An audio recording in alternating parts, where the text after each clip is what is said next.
আসসালামু আলাইকুম সকলের আন্তর্জাতিক সংবাদে আপনাদেরকে স্বাগত। আমাদের হাতে এসেছে একটি গুরুত্বপূর্ণ ভয়ঙ্কর আন্তর্জাতিক সংবাদ। ইসরায়েলের 5টি সামরিক ঘাঁটিতে আঘাত হানে ইরানি ক্ষেপণাস্ত্র, দ্য টেলিগ্রামের প্রতিবেদন। সাম্প্রতিক যুদ্ধে ইরানের ক্ষেপণাস্ত্র ইসরায়েলের অন্তত 5টি সামরিক ঘাঁটিতে সরাসরি আঘাত হেনেছে বলে দাবি করেছে যুক্তরাজ্যের সংবাদ মাধ্যম দ্য টেলিগ্রাফ। হাতে আসা স্যাটেলাইট রাডার তথ্যের ভিত্তিতে সংবাদ মাধ্যমটি এমন দাবি করেছে। এসব হামলার ঘটনা ইসরায়েলের সরকার এখন পর্যন্ত আনুষ্ঠানিকভাবে স্বীকার করেনি। এছাড়া সামরিক বাহিনীর কড়া বিধিনিষেধের কারণে দেশটির কোনো সংবাদ মাধ্যম এ নিয়ে খবর প্রকাশ করতে পারেনি।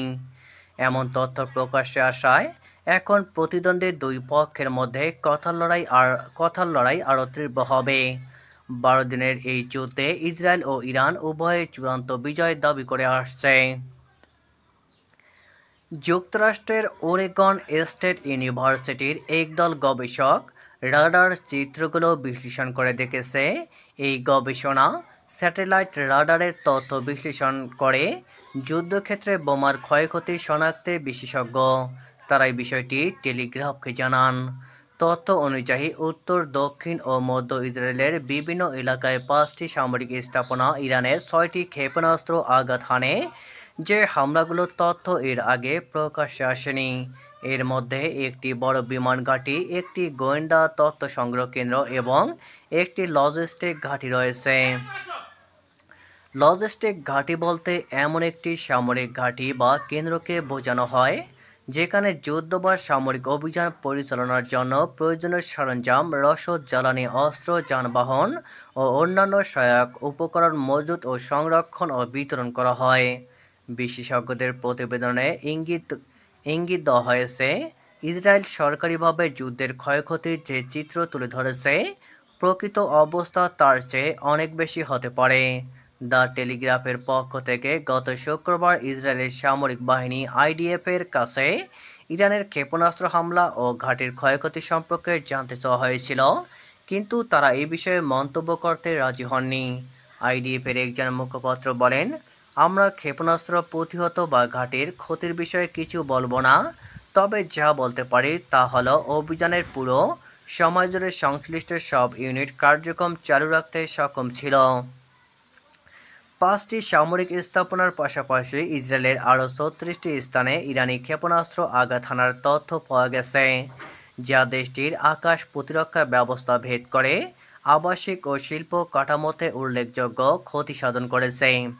ইরানি ক্ষেপণাস্ত্র ইসরায়েল জুড়ে আবাসিক স্থাপনা ব্যাপক ক্ষয়ক্ষতি সত্ত্বেও দেশটির মাত্র 28 নাগরিক নিহত হয়েছেন।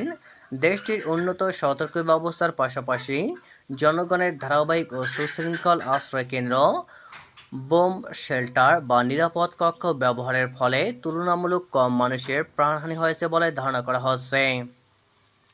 দ্য টেলিগ্রাফের বিশ্লেষণে দেখা গেছে, ইরানের ক্ষেপণাস্ত্রগুলো অধিকাংশ ইসরায়েলের প্রতিরক্ষা ব্যবস্থা ভেদ করতে ব্যর্থ হলেও যুদ্ধের প্রথম 8 দিন থেকে পরিস্থিতি বদলাতে শুরু করে। তখন থেকে প্রতিহত হওয়া ক্ষেপণাস্ত্রের সংখ্যা কমে গিয়েছে, আঘাত হানার অনুপাত বাড়তে থাকে। বিশেষজ্ঞদের মতে, সময়ের সঙ্গে সঙ্গে কেন ইরানের ক্ষেপণাস্ত্র বেশি পরিমাণে ইসরায়েলের নিরাপত্তা ব্যবস্থা ভেদ করতে পারল তা স্পষ্ট নয়। তবে এর কারণ হতে পারে ইসরায়েলের তাদের সীমিত ক্ষেপণাস্ত্র বিধ্বংসী ক্ষেপণাস্ত্র ইন্টারসেপ্টর বা রয়েশয় ব্যবহার করেছিল। অন্যদিকে ইরানের ক্ষেপণাস্ত্র ছোড়ার পদ্ধতিও উন্নত হয়েছে এবং তারা হয়তো বেশি পরিমাণে অত্যাধুনিক ক্ষেপণাস্ত্র ব্যবহার করেছিল। ইসরায়েলের সবচেয়ে পরিচিত আকাশ প্রতিরক্ষা ব্যবস্থার নাম হলো আয়রন ডোম, যা মূলত মর্টার ও রকেটের মতো স্বল্পপালার প্রজেক্টর থেকে সুরক্ষার জন্য তৈরি করা হয়েছে। এটা ইসরায়েলের বহুস্তর বিশিষ্ট আকাশ প্রতিরক্ষা ব্যবস্থার একটি মাত্র অংশ। মাঝের স্তরে প্রতিরক্ষা নিশ্চিত করার জন্য আছে ডেবি স সিলিং সিস্টেম, যা ড্রোন এবং 300 কিলোমিটার পর্যন্ত দূরত্বের ক্ষেপণাস্ত্র আটকানোর জন্য বিশেষভাবে তৈরি। একেবারে ওপরের স্তরে আছে আরও সিস্টেম, যা দীর্ঘস্থায়ী ব্যালিস্টিক ক্ষেপণাস্ত্রকে বায়ুমণ্ডলে ফিরে আসার আগেই ধ্বংস করে ফেলে। গুরুত্বপূর্ণ বিষয় হলো এই 12 দিনের যুদ্ধে ইসরায়েলের আকাশ প্রতিরক্ষা ব্যবস্থাকে সহায়তা করেছে যুক্তরাষ্ট্র। ইরানের হামলা ঠেকাতে দুটি থার্ড টিএইচএএডি ক্ষেপণাস্ত্র প্রতিরক্ষা ব্যবস্থা এবং লোহিত সাগরে থাকা মার্কিন যুদ্ধজাহাজ থেকে বিধ্বংসী ক্ষেপণাস্ত্র ছোড়া হয়েছে। যুদ্ধের সময় যুক্তরাষ্ট্র কমপক্ষে 36টি থার্ড ইন্টারসেপ্টর ক্ষেপণাস্ত্র ছুড়েছে, যার প্রতিটির খরচ $1,20,00,000। ইসরায়েল একটি ঘনবসতির ছোট দেশ। দেশটির জনসংখ্যা মাত্র 97 লাখ। দেশটির বিখ্যাত ক্ষেপণাস্ত্র প্রতিরক্ষা ব্যবস্থা বেদ হয় অনেকে ব্যাপক বিঘ্নিত হয়েছে।